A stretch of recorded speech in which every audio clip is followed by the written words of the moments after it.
One of the most extraordinary state dinners in the history of the United Kingdom took place in 2025. The setting was regal Windsor Castle. But what made it so historic was not only the grandeur of the hall or the gold-plated cutlery. It was who was in the room. Gathered together that night were billionaires, kings, princes, presidents, and CEOs who preside over sums so vast they shape the very course of nations. These were men and women who are not merely wealthy, but sit at the levers of power, responsible for directing billions and even trillions of dollars in capital, policy, and influence. At the head of the table stood U.S. President Donald Trump, with members of the Trump family seated nearby, including Tiffany Trump and her husband, Michael Boulos. Close to him was U.S. Secretary of State Marco Rubio, a reminder that politics and diplomacy still hold a seat among kings and magnates. Facing the American delegation was the full dignity of the British royal family. King Charles III presided with his usual formality, while Queen Camilla stood graciously by his side. The Prince and Princess of Wales, William and Catherine, joined the banquet, representing the next generation of the monarchy and heirs to centuries of tradition. The crown's presence symbolized continuity and sovereignty, even as the world around them shifted toward a new era of global politics and economics. But it was not only royals and presidents who filled that gilded room. Around the tables sat some of the most powerful corporate leaders of our age, men who command the flow of technology, finance, and media across the world. Tim Cook, the CEO of Apple, a company worth over $3 trillion, was there. Satya Nadella, the chief executive of Microsoft, another $3 trillion giant, shared the same room. Jensen Huang, the founder of NVIDIA, whose chips power the artificial intelligence revolution, dined just a few seats away. Together, these men are responsible for shaping the very future of technology, devices, software, and machines that define modern life. The financial world was equally represented. Larry Fink, the head of BlackRock, controls nearly $10 trillion in global assets, sums larger than the economies of most nations.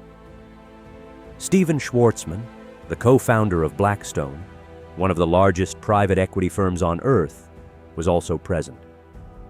Brian Moynihan, the CEO of Bank of America, one of the biggest banks in the United States, joined the company of monarchs and ministers. To these men, markets rise and fall with a single decision. Trillions of dollars move at their word. There were also figures from media and influence. Rupert Murdoch, who for decades has steered newspapers, television networks, and entire political movements, was seated with his new wife. His presence was a reminder that not all power comes from money or office. Some of it flows through the stories people read and the news they consume daily. Taken together, it was a breathtaking gathering. Presidents and kings, billionaires and bankers, technologists and media barons, men and women whose combined influence is almost unfathomable. And yet, if you strip away the gold, the medals, the gowns, and the titles, what you saw that night was this: the people who run the world.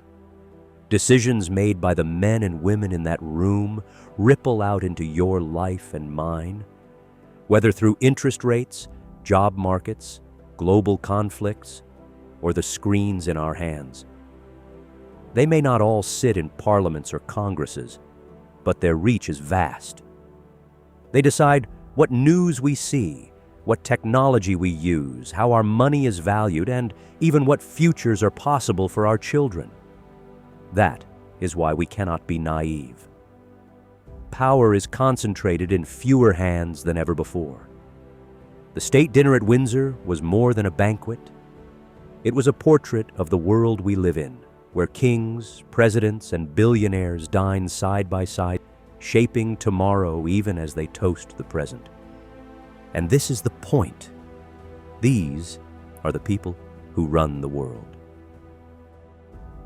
With all the chaos, disorder, and uncertainty we see around us, it's essential to understand the forces at play, especially as we witness the unfolding of global events, including elections and decisions that shape nations. We live in a world influenced by more than just the physical powers we see.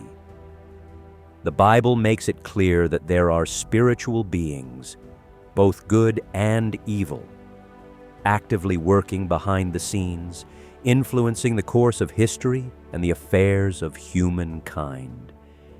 These spirit beings, especially the fallen ones, have great sway over the world's systems, governments, and ideologies. The Bible refers to Satan as the god of this world. When the Bible assigns a title, it's essential to pay close attention. This title tells us something significant about Satan's influence. He has a level of control over the systems of this world, its ideologies, values, and even the very framework through which society operates. Satan's influence extends far beyond just tempting individuals. He shapes the very thoughts, philosophies, education, and commerce that influence millions. Satan is also called the prince of the power of the air in Ephesians 2 verse 2, and the ruler of this world, John 12 verse 31. These titles emphasize Satan's power and his ability to operate within the physical and spiritual realms to influence events on earth. However, it's important to clarify that Satan's power is not sovereign. He doesn't hold ultimate authority. Only God is sovereign. But Satan has been granted a measure of power during this age, and we would be wise not to underestimate it. What we are witnessing in our world today is the culmination of Satan's agenda. He thrives in the confusion, disorder, and rebellion against God's truth. While human beings have free will and bear responsibility for their actions, the Bible makes it clear that Satan plays a significant role in leading humanity astray. From the Garden of Eden, where he tempted Eve, to the present day, his mission has been to deceive and turn people away from God. We must remember that Satan is not an abstract idea or merely a symbol of evil. He is a real being, actively working in this world to undermine God's kingdom. Understanding that Satan is here on earth and not in some distant place of torment helps clarify why the world is in such a state of chaos. It's not just human nature or the result of political systems failing. It's the direct influence of a malevolent spiritual being who seeks to blind people to the truth of the gospel and keep them in bondage to sin. We are not dealing with a passive enemy, but an active and cunning adversary who has been given a measure of influence over this present age. What does this teach us? It teaches us that Satan does indeed have control over the kingdoms of this world, its governments, economies, and power structures. This influence is still present today, which means Satan can and does manipulate these systems for his own purposes. The greed, corruption, and injustices we see in the world today often have a spiritual root. Another example of this satanic control is seen in the concentration of power over resources. Who are some of the largest farmland owners in the United States today? Bill Gates, a man who made his fortune in technology, is now one of the largest private owners of farmland in America. Gates has amassed more than 270,000 acres of farmland. Ask yourself, why would a man who built his career in computers and software suddenly need control over vast amounts of agricultural land? Consider this deeply. When you control the food supply, you control people. By owning large tracts of farmland, Gates has influence over what is grown, how it is distributed, and what people consume. This isn't just an investment, it's a form of control. And when you pair this control with influence over healthcare, as Gates has through various philanthropic ventures, you begin to see how certain individuals can shape not just the technology we use, but the very essentials of life, food and medicine. But this influence is not limited to one man.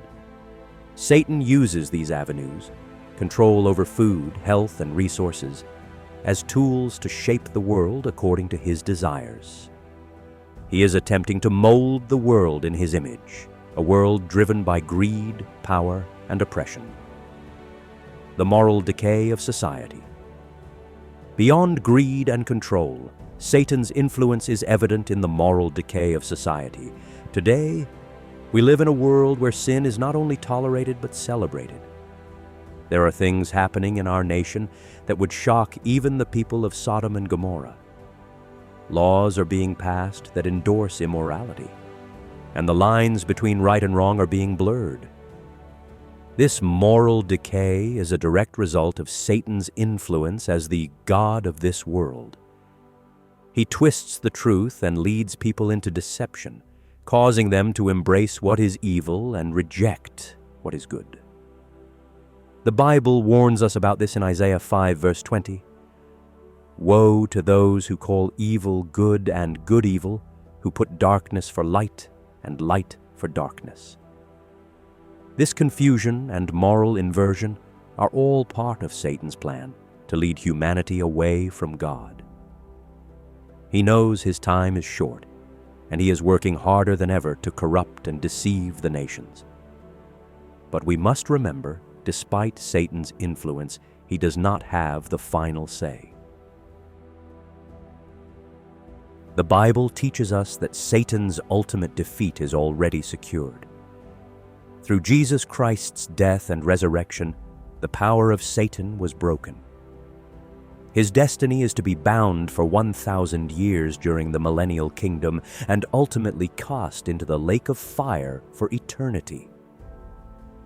This is a stark reminder that no matter how much influence or power Satan appears to have now, it is entirely temporary and subject to God's supreme authority. For believers, this truth should bring great comfort and confidence. It means that while we may witness the workings of evil in the world, these events are not signs of God's absence, but of his unfolding plan. As Christians, we must approach this understanding with practical wisdom. We are called to be vigilant, to be aware of the spiritual forces at work around us, and to stay grounded in prayer and discernment. It's easy to become distracted or even fearful when confronted with the idea of powerful secret societies. However, our focus must remain on the fact that God is the ultimate ruler of the universe, and nothing escapes his notice or occurs without his permission. As Christians, we are called to stand firm in our faith, to resist the devil, and he will flee from us. Our mission is to be light in the darkness, to live in a way that reflects God's truth and love in a world ruled by lies and hatred. We are called to be the salt of the earth, preserving righteousness in a decaying world. Finally, we must not lose hope. Even though Satan is active in the world, God is greater. 1 John 4, verse 4 reminds us, "Greater is he that is in you than he that is in the world." We belong to Christ, and through him we have overcome the world. No matter how powerful Satan may seem, he cannot defeat the children of God. While Satan has significant influence over the world, shaping its systems, ideologies, and even the lives of people through greed, corruption, and moral decay, we must never forget that God is ultimately in control. Satan may be the god of this world for a time, but his rule is limited and temporary. His defeat is certain, and Christ reigns victorious. Let us live with the knowledge that we are on the winning side, standing firm in faith, resisting the devil, and shining as lights in this dark world. And as we navigate the complexities of life, including the decisions made by governments and corporations, may we always remember that our true King is Jesus Christ, and He will return to establish His perfect kingdom.